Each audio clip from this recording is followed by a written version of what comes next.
Alright guys, welcome back to FreeCodeCamp. We're learning Introductory JavaScript by building a pyramid generator. And this is part of the JavaScript algorithms and data structures.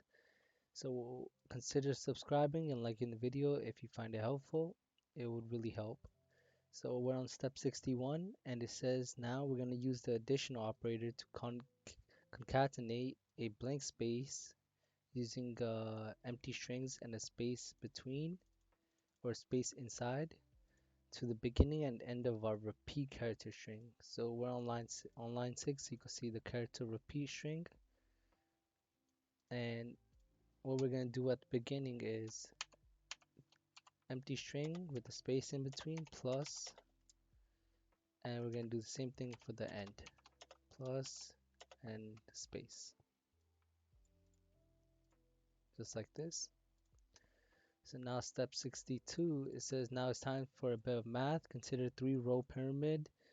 If we want to center it, it should look something like this. So now empty spaces have been replaced in middle dots for a array. It says update the blank space strings to repeat row count minus row number times. So it says update our blank space string to be repeated row count minus row number times. So for an empty string right here, we could do dot repeat, I believe, row count minus row number. And we're going to do the same for the other string,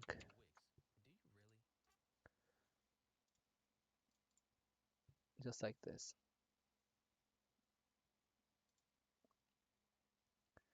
So now step 63, it says to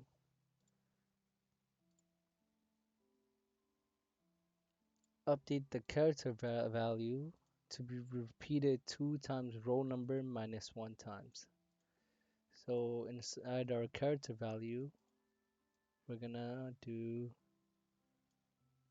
have it repeated instead of row number. It's gonna be 2 times row number minus 1, just like this. Now we do see the pyramid.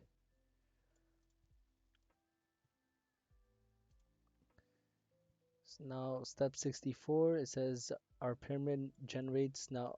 Alright, so your pyramid generator now functions as expected, but this is an excellent opportunity to further explore the code you have written.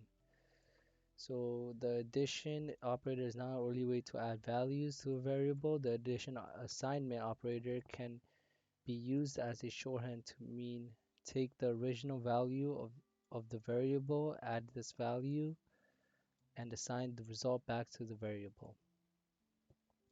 So just like over here, we can do plus equal instead of having test plus 1. So we're going to update our iterator statement for the for loop to use this assignment. So instead of having I equals to I plus 1, we could do I plus equals 1, and it will be the same thing.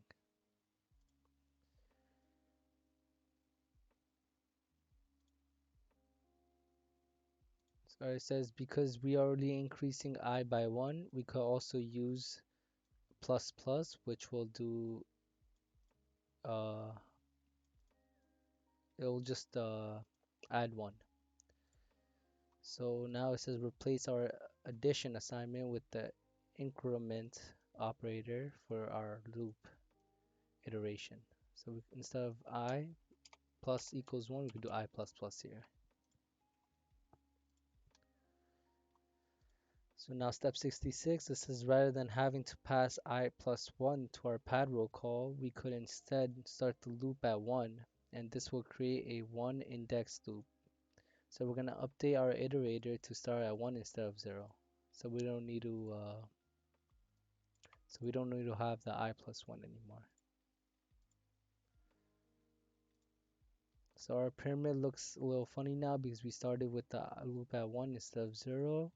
So it says we do not need to add 1 to the I. when we pass it to the pad row.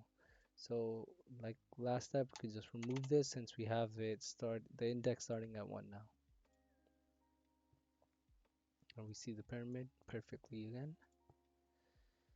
So now step 68, it says unfortunately now the bottom pyramid has disappeared. This is because we have created another off by 1 error.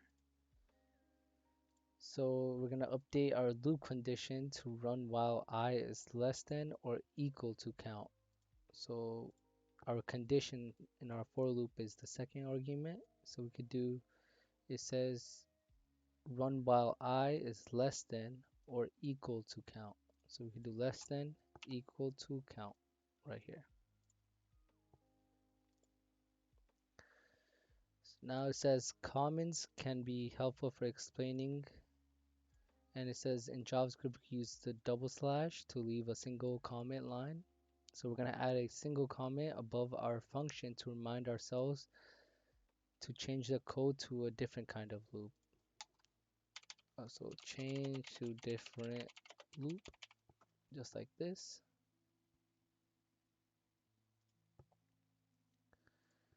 And we could also use a multi-line comment, which is it starts with the slash and then apostrophe, and the same thing for apostrophe and a slash to end with.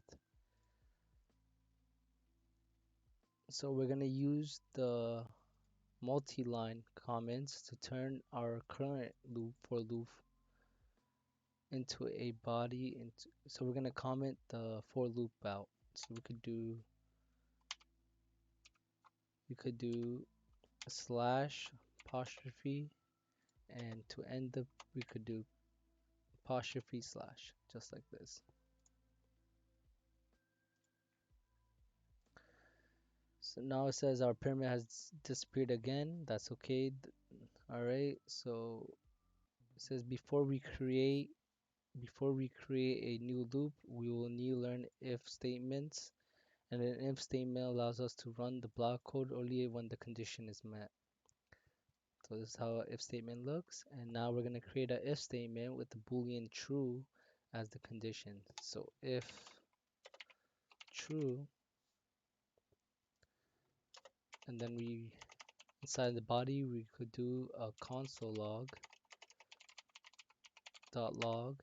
It says to print the string condition is true. So condition is true, just like this with the small t.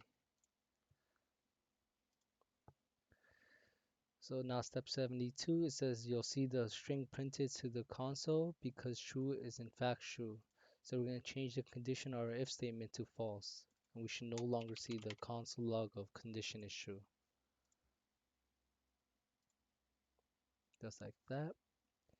Now step 73, it says now the string is no longer printing because the false is not true. But what about our other values? So we're going to try changing the condition to the string false.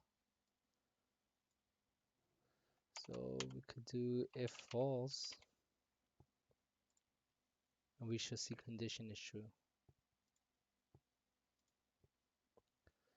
So the text appeared again because the string false, when evaluated to a boolean, becomes true. This means false string is a truthy value.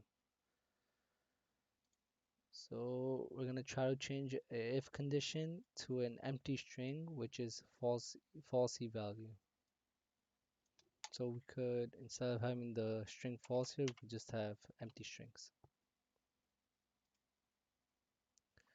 This is because a falsy value is either false, 0, empty string, null, undefined, or not a number, NaN. So now step 75, it says for now remove our if statement entirely. So we could remove it. And we're going to use let to declare a continue loop. So let continue loop equal, and it said assign it to a boolean false.